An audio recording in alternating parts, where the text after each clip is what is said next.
Hola, ¿cómo están? Bueno, yo quería empezar diciendo que algo muy importante y que me gustaría que sea lo que quede del mensaje, que voy a usar para eso un chiste, pero como yo tengo un banco de prueba de chistes que básicamente está integrado por Walter Pompey y mi familia, le pido perdón a ellos si ya se los conté, porque seguramente se los conté, capaz que a otros también. Pero tiene un sentido contarlo porque es el mensaje que quiero dejar después, digamos. Resulta que va una persona pasada de copas a un bar y entonces le dice, mozo, tráeme un whisky. Y el mozo le dice, no, no hay whisky, no hay whisky. No. Bueno, entonces le dice, bueno, entonces tráeme un vino. Y el mozo le dice, no, no hay vino. Bueno, tráeme una cerveza, le dice. No, no hay cerveza. ¿Y qué hay? Hay Quirce, le dice. Bueno, tráeme Quirce con hielo. Ese sería el chiste, ¿no? Entonces, lo que yo quiero que se acuerden es de esa respuesta, que es hay Quirce, hay Quirce. Porque vamos a hablar de la tentación, y de la tentación hay Quirce. Bueno, si se acuerdan de eso, ya el objetivo está cumplido. Así que bueno, vamos a abrir nuestras Biblias en Génesis capítulo 3, versículos 1 al 6. Ya venimos a lo mejor un poco mucho con Génesis, pero es como la base, ¿no? La otra vez Joey me decía que el profesor de física le está insistiendo mucho en que tienen que aprender bien física de primer año porque después se engancha con lo que van a ver en segundo. Y si no lo saben, no pueden avanzar en segundo año. Génesis es parecido, es la base, que después se retoma permanentemente en muchos otros libros. Vamos a ver en el capítulo 3, que es la caída, y empieza con la tentación de Eva, versículos 1 al 6. Dice, pero la serpiente era astuta, más que todos los animales del campo que Jehová Dios había hecho, la cual dijo a la mujer, ¿con que Dios os ha dicho, no comáis de todo árbol del huerto? Y la mujer respondió a la serpiente, del fruto de los árboles del huerto podemos comer, pero del fruto del árbol que está en medio del huerto, dijo Dios, no comeréis de él, ni le tocaréis, para que no muráis. Entonces la serpiente dijo a la mujer, no moriréis, sino que sabe Dios que el día que comáis de él serán abiertos vuestros ojos y seréis como Dios, sabiendo el bien y el mal. Y vio la mujer que el árbol era bueno para comer y que era agradable a los ojos y árbol codiciable para alcanzar la sabiduría, y tomó de su fruto y comió, y dio también a su marido, el cual comió así como ella. Hasta ahí por ahora la lectura.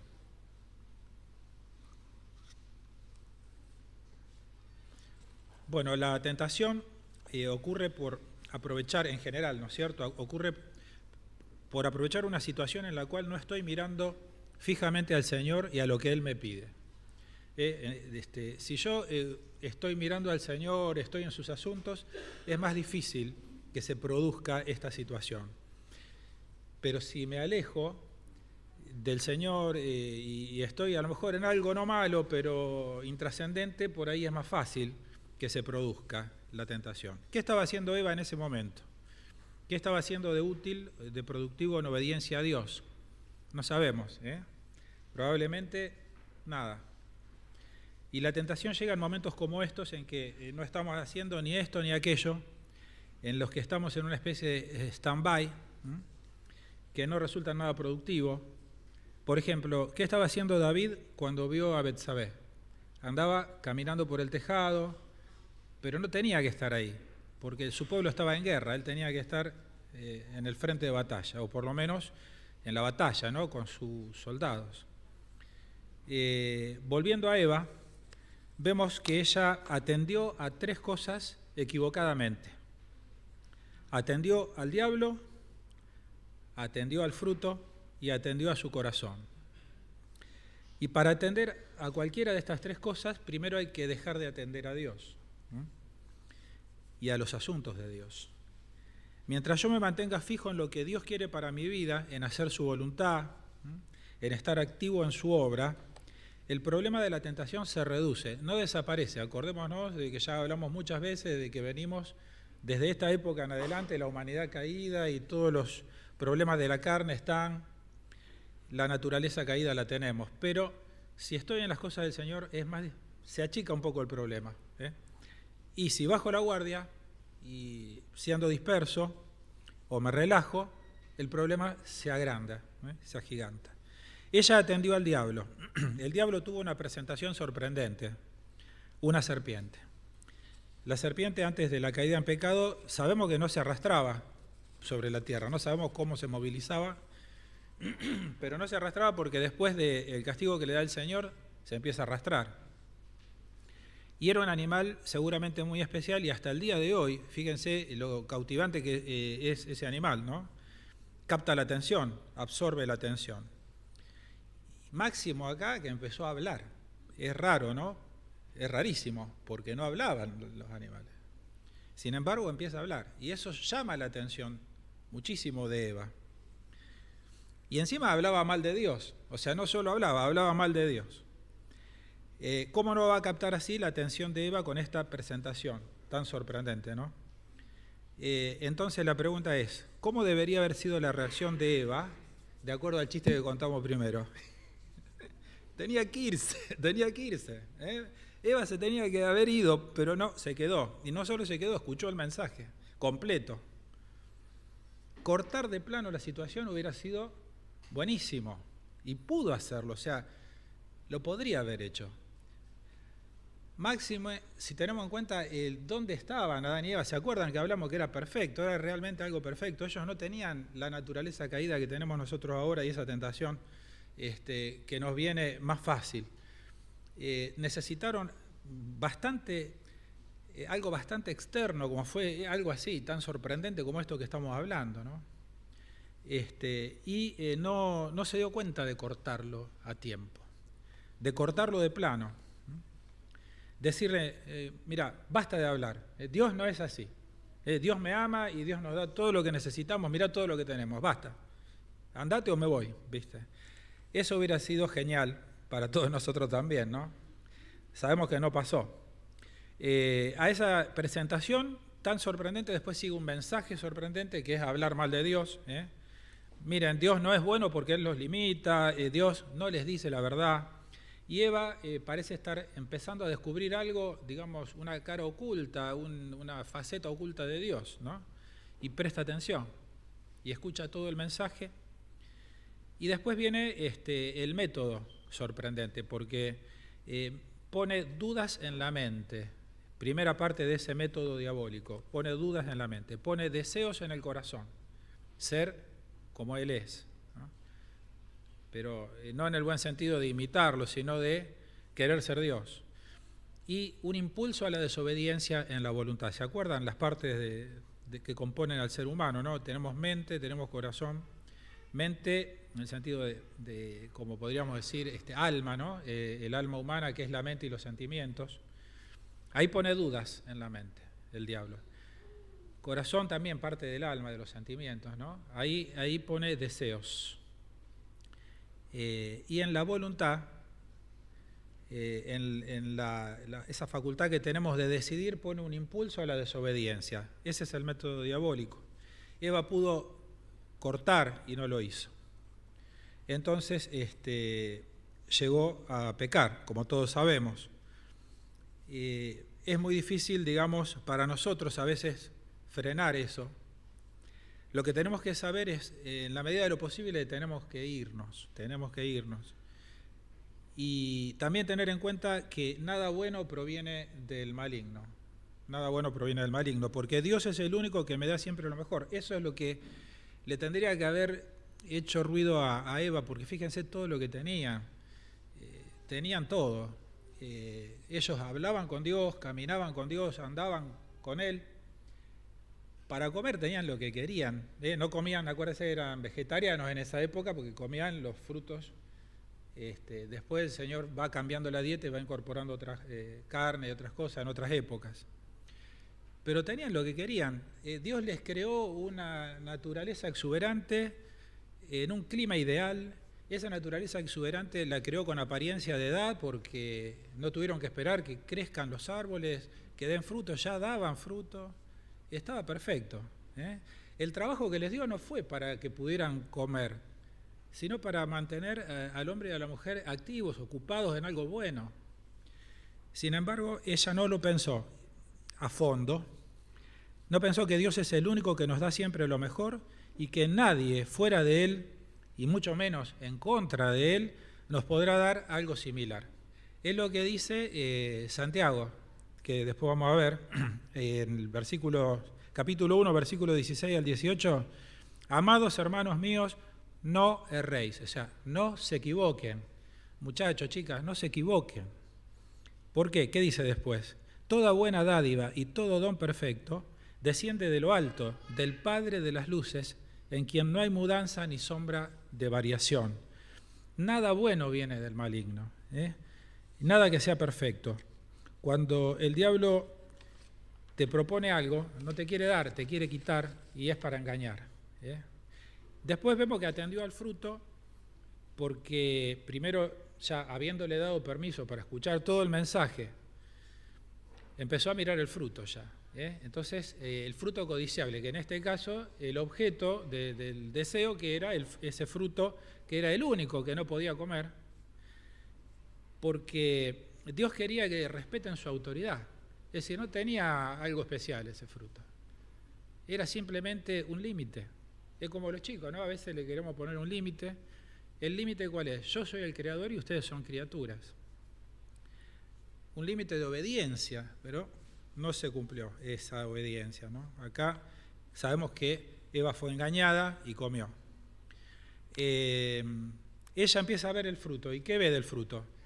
Ve que es bueno para comer, que es agradable a los ojos y que es codiciable para alcanzar sabiduría. Eso nos dice la palabra. Y esto se empareja con lo que dice 1 Juan 2:16 con respecto a lo que el mundo nos ofrece. El mundo nos ofrece que los deseos de la carne, los deseos de los ojos y la vanagloria de la vida. Y no es raro pensar que el mundo me ofrece eso, los deseos de la carne, los deseos de los ojos, la vanagloria de la vida, y el diablo te propone lo mismo, te propone lo mismo porque está regido y gobernado, como decía antes, el mundo por el príncipe de este mundo, que es el diablo, que a partir de este momento, de la caída del hombre y de la mujer, le hemos dado esa posibilidad. La humanidad le dio esa posibilidad y el diablo la tomó. Entonces, a partir de ahí es el príncipe de este mundo. ¿Fue derrotado en la cruz por el Señor? Sí, fue derrotado en la cruz por el Señor. ¿Tengo lucha contra el diablo? Y sí, tengo lucha. Ahora, por eso quiero aclarar, no es que no haya lucha. Dice la Biblia que nuestra lucha es espiritual. No luchamos contra carne y sangre, nuestra contienda es espiritual. Pero la lucha está ganada. Ya el Señor en la cruz venció al demonio, lo exhibió públicamente. Por eso no me puede ganar. Pero no es que no me puede ganar en esta pelea porque yo soy yo. No, porque ya lo venció el Señor.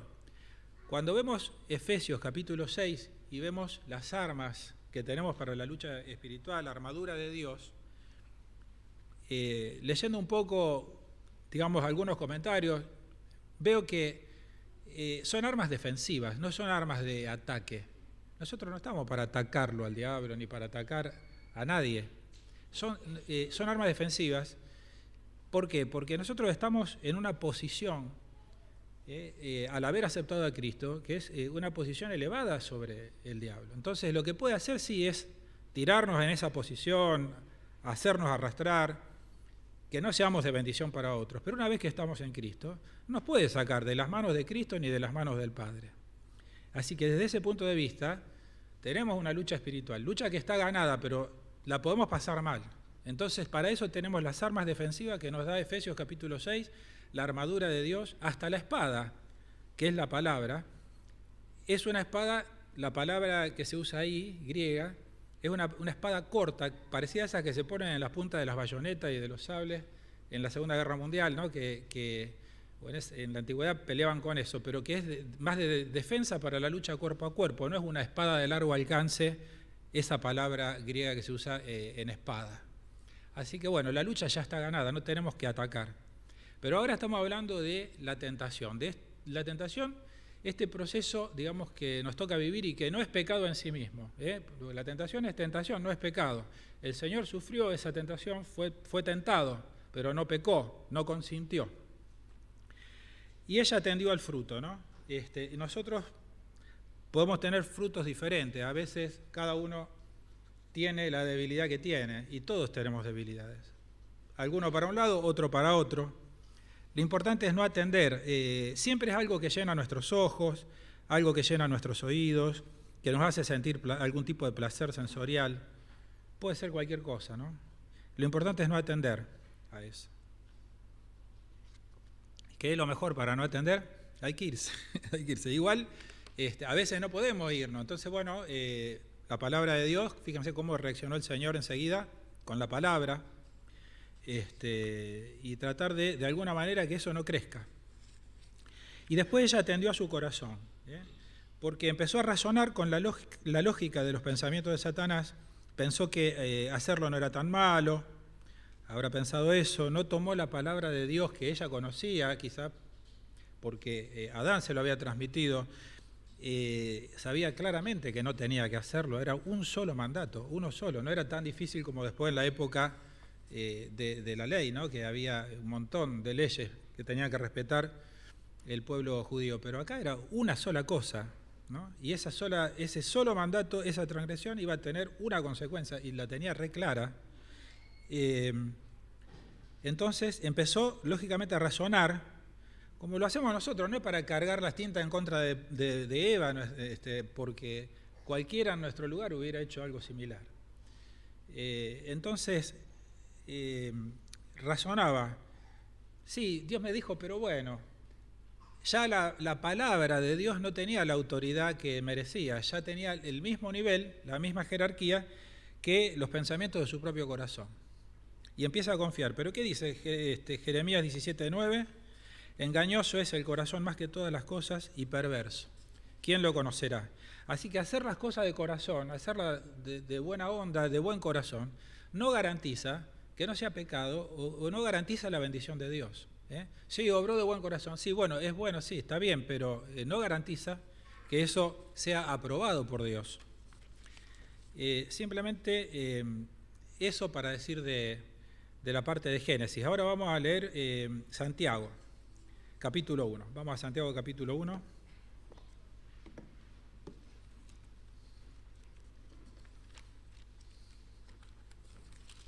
Al final casi del Nuevo Testamento, después de Hebreos.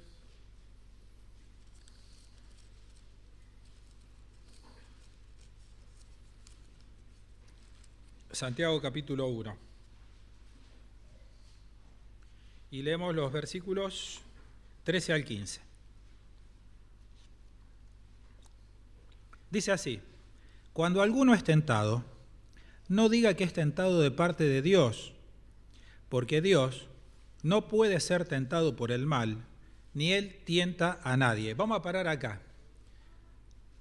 Fíjense que dice claramente que Dios no puede ser tentado por el mal, ni Él tienta a nadie.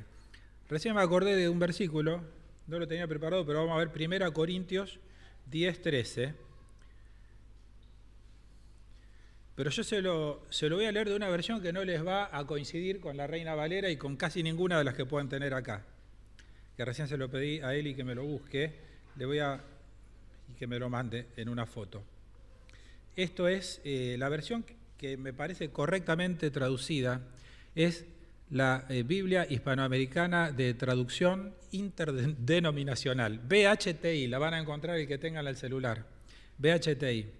Esa dice, fíjense, 1 Corintios 10:13, no le va a coincidir, dice, hasta ahora ninguna prueba les ha sobrevenido que no pueda considerarse humanamente soportable. Dios es fiel y no permitirá que ustedes sean puestos a prueba más allá de sus propias fuerzas. Al contrario, junto con la prueba, les proporcionará también la manera de superarla con éxito. ¿De qué estamos hablando en este versículo? ¿De prueba o de tentación? De prueba. De aquí. No, esto es prueba. ¿Por qué? Porque la traducción de Reina Valera dice, alguno que la lea, de 1 Corintios 10:13. A ver si participamos con voz alta. A ver, ¿quién quiere? 1 Corintios 10:13 en Reina Valera. No ha sobrevenido ninguna tentación que no sea humana, pero fiel es Dios, que no os dejará ser tentados más de lo que podéis resistir, sino que dará también, juntamente con la tentación, la salida, para que podáis soportar. ¿Pero qué decía Santiago? Que Dios no puede ser tentado por el mal, y Él no tienta a nadie. Entonces, ¿cómo nos va a dar con la tentación la salida si Él no nos puede dar, no tienta a nadie? Es correcto lo que dice Santiago, y es correcto lo que dice esta traducción, que se llama, en este caso la encontramos, Biblia Hispanoamericana de Traducción Interdenominacional. No es porque quiero promover esta Biblia, sino que la Biblia, es una sola. Y ahora le voy a explicar por qué se produce este problema, porque la palabra griega es la misma. La palabra griega es la palabra peirasmos. Esa palabra se puede traducir como prueba o se puede traducir como tentación. Es la misma palabra y la pueden traducir bien, correctamente traducida, en sí misma considerada de las dos maneras. Por eso el traductor lo que tiene que hacer es ver el contexto de qué estamos hablando, y si estamos hablando de prueba, va a poner en español prueba, y si estamos hablando de tentación, va a poner tentación. Pero a veces, humanamente yerra, porque eso no es inspirado, la traducción no es inspirada. Lo inspirado de la Biblia es en su versión original, en su idioma original, las palabras que escribieron los evangelistas, y que escribieron todos los escritores de la Biblia. Entonces, la palabra es la misma, y tenemos que discernir muy bien en cada caso, en cada pasaje, cuál sería su aplicación y uso correcto. Le voy a pedir el cuadrito que yo le mandé hoy, un cuadrito, y acá lo que tengo que aclarar y agradecer a Dios por un profesor que tuvimos, también lo tuvo Leo, que se llama Daniel Oubel, y que yo sé que lo conocen algunos de los ancianos, que fue, y vos también lo conocés, que estuvo en un campamento, realmente una persona de Dios, y que yo lo valoro mucho porque tiene una, digamos, considerándolo a nivel profesor, docente, desde jardín de infantes hasta los posgrados, para mí fue el mejor. Entonces, lo reconozco y le agradezco. Si llega a escuchar esto, le agradezco porque me basé en lo que él nos enseñó. Y este cuadro se lo robé, digamos. Pero acá nos explica bien la diferencia entre prueba y tentación. Fíjense, en su origen, la prueba viene de Dios y la tentación viene de Satanás. Hay un origen diferente. Dios nos puede mandar pruebas, no siempre, pero nos puede mandar pruebas. Satanás nos manda tentación. El objetivo de la prueba es perfeccionarnos, es decir, sacarnos mejores, sacarnos bien, probar nuestra fe. En la tentación el objetivo es destruirnos. En la procedencia, la prueba viene de afuera, viene de Dios. Él la permite en nuestra vida. Y la tentación viene de adentro. ¿Por qué decimos que viene de adentro? Porque tiene una doble faceta. La tentación viene de afuera también, de Satanás, y de adentro, porque después vamos a leer lo que dice Santiago, viene de mi propia concupiscencia, viene de esa naturaleza caída que yo tengo. ¿Qué es mi propia concupiscencia? Son mis deseos desordenados, mis deseos pecaminosos. Eso lo tenemos todos. Nadie deja de tener concupiscencia. Solamente no lo tuvo el Señor Jesucristo. ¿Se acuerdan? Que Él no podía pecar. Entonces el diablo apeló a buscar algo malo en Cristo, pero no había, porque es Dios y es impecable. Y no encontró la concupiscencia, pero nosotros sí podemos encontrar la concupiscencia y esos deseos. Después tenemos, ¿cómo se vence? Resistiendo se vence la prueba y huyendo la tentación. Y por eso decía que hay que irse. Y se apela en la prueba a lo mejor, es decir, a sacar lo mejor de nosotros. Nosotros a veces, ¿cuántos hermanos hay que están pasando pruebas tremendas? ¿Cuántos de los que estamos acá o de los que están acá pueden estar pasando pruebas tremendas? Y no tiene que rebelarnos contra Dios, porque Dios busca lo mejor, busca que demos lo mejor, no lo peor de nosotros. No tiene que sacar lo peor, la prueba tiene que sacar lo mejor. Es como que él corta, como corta un joyero, un pedacito de oro para ver qué hay abajo. Esa es la prueba, ¿no? Ahí corta un poquito, pero siempre, como dice lo que leímos en 1 Corintios 10:13, no nos va a dar ninguna prueba que no podamos resistir, ¿eh? Y que nos va a dar juntamente con la prueba la salida. Pero la tentación no la da Dios, no la da Dios. Leemos, sigo leyendo Santiago, que yo lo corté ahí en el versículo 13, vamos a leer el 14. Dice, sino que, primera de Santiago capítulo 1, versículo 14, sino que cada uno es tentado cuando de su propia concupiscencia es atraído y seducido. Entonces, la concupiscencia, después que ha concebido, da a luz el pecado. Y el pecado, siendo consumado, da a luz la muerte. Por eso decimos, esto lo dejamos un ratito, no lo sacamos, que en su procedencia es de adentro. La tentación procede de adentro. Entonces vemos que tiene un doble aspecto. Hay un tentador, sí, Satanás, pero procede también de adentro mío. Satanás no tiene poder para hacernos pecar, no tiene, no puede, yo no puedo decir, fue el diablo. No, el diablo no puede hacerte pecar. Lo va a intentar como por todos los medios, te va a estudiar, va a ver cuál es tu punto débil y te va a pegar ahí, en tu punto débil, te va a pegar ahí. Y vos te vas a dar cuenta que te está tratando de pegar ahí. Pero no te puede hacer pecar, el diablo no te puede hacer pecar. Somos nosotros los que pecamos, porque cedemos. Por eso viene de adentro, también viene de adentro. Es un proceso, y lo explica acá, es lo que leemos acá. Después llego a eso. Entonces, esa palabra que se traduce como prueba o como tentación, hay que mirarlo bien en todo el Nuevo Testamento. Cada vez que veamos prueba o tentación, pensemos esto y veamos el contexto, y si el contexto no nos lo soluciona, veamos otros versículos, porque hay que mirar muy bien. Fíjense el versículo anterior, a donde yo empecé, que es el 12. Dice ahí, bienaventurado el varón que soporta la tentación, porque cuando haya resistido la prueba, fíjense, ahí hay como una contradicción, recibirá la corona de vida que Dios ha prometido a los que le aman. ¿De qué está hablando? Fíjense, yo le voy a decir, piénsenlo, pero dice, acá noté que una forma de determinar cuál sería la traducción correcta es ver el contexto, es lo que yo les decía. Pero el contexto no ayuda mucho en Santiago capítulo 1, porque todo lo anterior viene hablando de prueba. Desde el versículo 1 hasta el 11, Santiago capítulo 1 viene hablando de prueba. Después está este versículo que dice las dos cosas, dice la palabra tentación y dice la palabra prueba. Y después empieza a hablar de tentación. Entonces, ¿de qué está hablando en el versículo 12?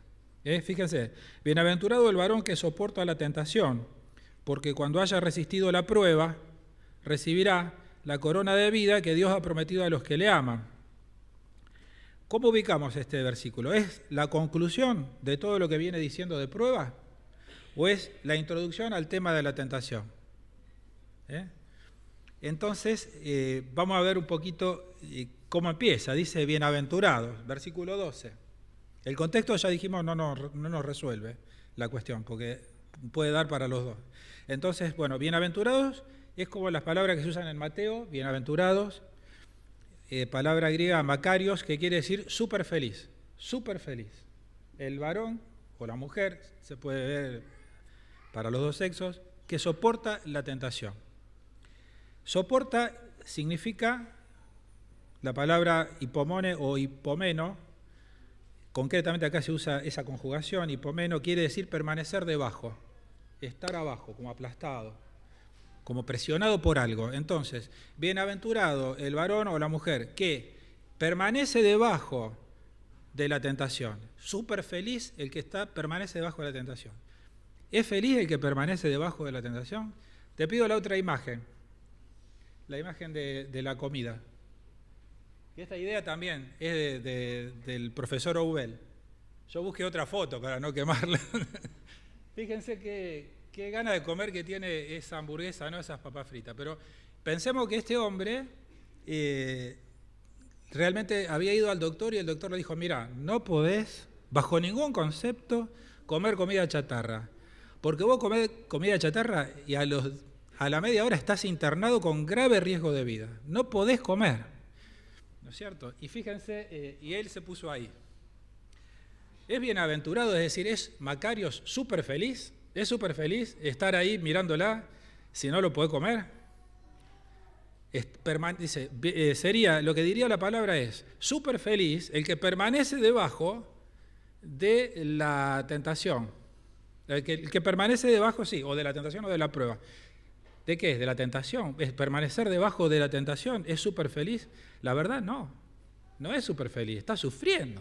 Por más que lo vemos con cara de contento, tiene ganas de comerlo, pero no puede comerlo, porque el doctor le dijo, te morís, ¿viste? Entonces está, por dentro quiere comerlo, pero está sufriendo, no va a ser feliz. Así que acá podemos decir que está hablando de prueba y que el versículo 12 es un versículo que pone fin a la primera parte, ¿no? Y para terminar, entonces con eso sería bienaventurado el varón que soporta la prueba. Lo que se soporta es la prueba, no se soporta la tentación.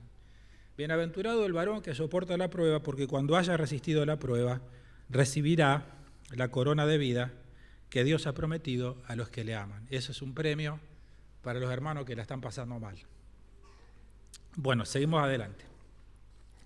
Y dice el versículo 13,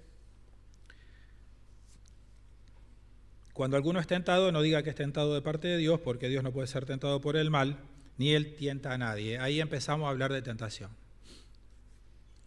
Entonces, no soy feliz o bienaventurado porque estoy sufriendo por no poder pecar. No soy feliz o bienaventurado por permanecer enfrente de la tentación y no caer. Eso es un cuadro incorrecto de la vida cristiana. El cuadro correcto es diferente. O sea, no podemos ver al pecado, ¿no es cierto? Porque si es la tentación es de pecar, de hacer algo en contra de la voluntad de Dios. No lo podemos ver como algo atractivo o hermoso, pero que Dios no nos deja porque es malo. No, no es así. Eso es incorrecto. Porque, y que yo estoy sufriendo porque Dios no me deja pecar. Eso es incorrecto. Lo que yo tengo que ver el pecado es como algo que va a destruir mi vida, me va a destruir. Y si cedo, si entrego mi voluntad, me va a hacer mal. Entonces, la idea ¿cuál es? Es que yo tengo que disfrutar lo que Dios tiene para mí, lo que Dios me da. Como le dio a Adán y Eva, tendrían que haber disfrutado de eso y olvidarse de otra cosa, ¿no? Dejar irse, como hizo José. José salió corriendo. Esa era la actitud correcta. Él no fue cobarde, fue valiente. Cuando estaba la esposa de Potifar, que lo quería agarrar, salió corriendo. ¿Qué le dijo Pablo a Timoteo? Huye de las pasiones juveniles, huye. Y entonces es lo que tengo que hacer cuando estoy tentado. No tengo que soportar, tengo que huir. Hay que irse, puse acá. Bueno. Y después tenemos que versículo 13, 14 y el 14, perdón, el 14 y el 15 nos hablan de un proceso. Dijimos que empieza afuera porque el diablo es tentador, pero es un proceso que se da adentro porque yo tengo una naturaleza caída, porque tengo pasiones que son desordenadas muchas veces, y ese proceso lo tengo adentro y se da. Entonces, empieza un proceso, ¿no es cierto? ¿Cómo es el proceso? Sino que cada uno es tentado cuando de su propia concupiscencia, de sus propios deseos desordenados, es atraído y seducido. Entonces, la concupiscencia, esos deseos desordenados que tenemos adentro, después que ha concebido, da a luz el pecado. Y el pecado, siendo consumado, da a luz la muerte. Ahí está el proceso descrito por Santiago. ¿Qué significa? Que hay, un aspecto externo, sabemos que es el de Satanás, pero el versículo 14 nos habla de la lucha interna, de este proceso. Dice, cada uno es tentado cuando de su propia, es algo interior, su propia concupiscencia, es seducido y atraído. La concupiscencia es poner el corazón en algo, y todo nuestro ser en algo, un deseo intenso, una pasión, y somos seducidos y atraídos por eso, por ese deseo intenso. ¿Y qué es ser atraído y seducido? Bueno, esto, me acuerdo que una vez, Walter, vos te tocó hablar de esto un miércoles y decía que algo que tiene que ver con la caza y con la pesca, ¿no es cierto? Que tenía que ver con eso, y sí, es así. Era porque ser seducido hace referencia al cebo y a la carnada que se usaba para pescar. También cuando uno va a cazar un animal, ponerle un poco de comida, por ejemplo, a una trampa, atar una ovejita a un árbol y hacer un pozo con ramas para que se caiga el depredador. Seducido habla de captar todos los deseos de la presa, ocultando las consecuencias. Como la lombriz, por ejemplo, que está oculta en el anzuelo, o que oculta el anzuelo, y el pez ve la lombriz que desea, pero no sabe que está el anzuelo abajo. O el león ve la ovejita, pero no ve el pozo que está al lado de la ovejita para caer ahí. Eso es ser seducido. Es decir, nos olvidamos de las consecuencias negativas y vemos lo bueno nada más. Vemos la carnada. Y atraído también habla de estos conceptos de caza, de pesca, porque, por ejemplo, si yo quiero cazar un animal que está en una madriguera, lo tengo que atraer, no lo puedo cazar en la madriguera. Entonces le pongo algo que le guste, un pedazo de algún alimento, y cuando sale lo cazo, ¿no? Y lo mismo, esto para Leo, que es pescador, cuando vos estás pescando y se enganchó el pescado, ¿qué haces? Lo atraes, lo atraes. Ahí también lo sacás de su entorno. Y ese es el concepto, te saca de tu entorno. Esto te saca, el diablo te quiere sacar de tu entorno a través de la tentación, de tu medio. El pez se mueve en el agua, y el creyente se mueve en la voluntad de Dios. Cuando vos lo sacás, vos también sos pescador, por eso, vos lo sacás del agua, él, primero vos lo enganchás, se va a querer ir, ¿no? Va a empezar a pelear, que empieza a dar chicotazos, se quiere ir. Pero es difícil irse una vez que mordiste. ¿Y vos qué querés hacer? Sacarlo de su lugar. Yo lo quiero sacar del agua, dice el diablo, te quiere sacar. Porque si vos estás ahí, estás protegido. Te quiere sacar. ¿Y cuál es tu lugar? La voluntad de Dios. Él te quiere sacar de la voluntad de Dios, lo que le quiso hacer a Cristo. Entonces, tenemos que entender que solo vamos a ser felices en la voluntad de Dios. Y Santiago está describiendo este proceso que es un proceso interior. Es un proceso interior. Así que lo ideal sería no morder, porque después es muy difícil. Cuando muerde el anzuelo del pez, sonó. Es muy raro que pueda zafar. Puede, pero es raro. Una vez que mordió, se hace más difícil y es probable que termine saliendo de la voluntad de Dios. Entonces, no seamos ingenuos. Hay alguien, que es Satanás, que está colocando trampas en nuestra vida y que nos pone lo que nos gusta. No vayamos, huyamos. La tentación no es un tiempo de debate, no es un tiempo de razonar. ¿Por qué? Porque el problema soy yo. Digamos, a veces el principal enemigo que tenemos somos nosotros mismos, hermanos, porque el diablo no nos puede hacer pecar, pero sí nos va a tentar. Pero el que decide pecar somos nosotros mismos. Entonces, no hay que debatir y razonar, hay que dejar eso. ¿Puede ser agradable lo que el diablo nos propone? Seguramente, es muy probable que sea agradable. Porque la carnada es agradable para los animales, por ejemplo, que estábamos hablando. Ahora, no puede ser nunca bueno y no puede ser nunca perfecto para mi vida. En cambio, la voluntad de Dios es buena, es agradable y es perfecta. La tentación en sí misma no es pecado, eso quiero aclarar bien. Y lo vemos en el versículo 15, porque dice, la concupiscencia, después que ha concebido, da a luz el pecado. Entonces el pecado nace después. ¿Cómo es esto de concebirlo? Dice, la concupiscencia después que ha concebido, da a luz el pecado. Ya termino.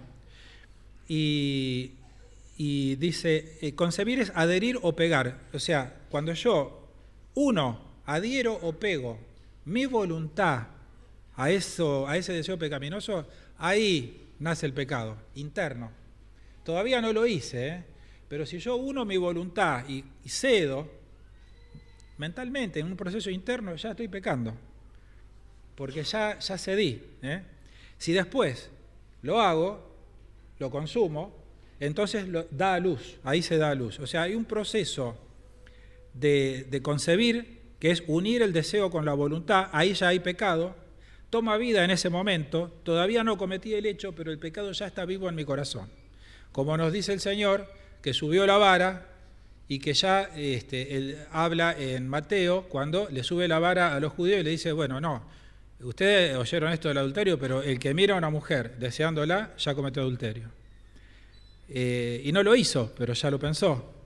Ahora, se completa el ciclo cuando se consuma el pecado. ¿Y cuál es la consecuencia? La muerte. La paga del pecado es muerte. Entonces, primera opción para ¿qué nos conviene hacer? Irse. Hay que irse. Ahora, no logré vencer esta instancia, no me fui y ya consentí en mi corazón. Tengo una segunda oportunidad, que es abortar la idea, ya dejar esa idea. O sea, ya pequé en mi mente, en mi corazón, pero basta, lo corto ahí también, es cortarlo. Es mi segunda oportunidad. Evita que se dé a luz. No dejes que el pecado sea consumado. No dejes que siga creciendo en tu corazón, porque llega un momento en que vas a terminar haciéndolo. Y ahí vienen las peores consecuencias. Ya cuando se consumó, vienen lamentablemente las peores consecuencias. Siempre, obviamente, y termino, está la restauración, porque podemos restaurarnos, hermano. Todos somos pecadores. Yo ayer hablaba con los chicos, éramos pecadores perdidos, PP, y ahora somos pecadores perdonados, PP, es decir, seguimos siendo PP. Pero ¿qué pasa? Dios nos restaura porque nos perdona. Lo que no caigamos, necesariamente no caigamos en la habitualidad, no caigamos en la práctica del pecado y no pequemos, tratemos de evitarlo por todos los medios. Está, entonces, irse. En segundo lugar, está también, aunque ya cedí y estoy pecando, cortarlo ahí, abortar la idea, dejarlo, no hacerlo. Lo hice, está la restauración, hermano. Pedirle perdón a Dios de corazón de ese pecado y no volver a hacerlo. Como le dice Jesús, ve y no peques más. Y no hacerlo más. Y listo, y Dios te restaura. No caer en la habitualidad, no caer en la práctica, porque no es digno de un creyente. Puedo ser feliz sin pecar. Para terminar, puedo ser feliz dentro de la voluntad de Dios. Bueno, gracias por la atención, hermanos.